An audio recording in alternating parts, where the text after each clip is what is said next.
Hapana munhu ari panapa anoti zvinhu zvakamunakira kumba kwake. Tese tiri kuziva kuti munhu atiunzira dambudziko iri ndiani. Pane 2 lessons. Kune chidzidzo chatinofanira kudzidza kuti dictator rifi rakaita give up power.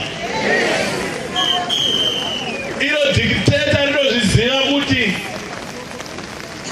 conspiracy anogara achitaura kuti kune maAmericans, kune maBritish vari kuda vandakakunda asi vana vaine nzara zvinobatsira chii? Hatinei naMugabe tiri kuti ipa vana ava chingwa ava ndopatine dispute napo.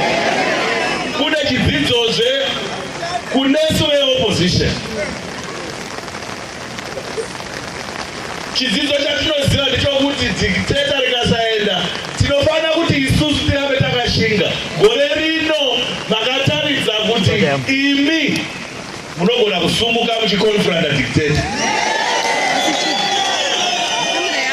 Asati tamboonazve zvinhu dzakaitwa dzokudemonstrate against the deteriorating situation in the country.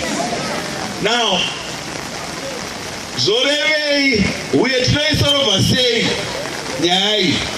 Chokutanga chiri important, tese across the political divide munyika muno tiri kubvumirana kuti mudharau at the age of 92 ngaachenda anozorora. Asi kana azorora tiri kuda kuti pave nepolitical settlement inoita kuti tigadzirise nyika tichienda to a free and a fair election. Dambudziko raita kuda vamwe vanoti endei kuGNU, endei kwakati. Isi tiri kuti hakuna GNU, tinoda free and a fair election. Muri kuona manje zvazoita panapa. Iri kutowanza, iri chitaura iyo iri kuwanza.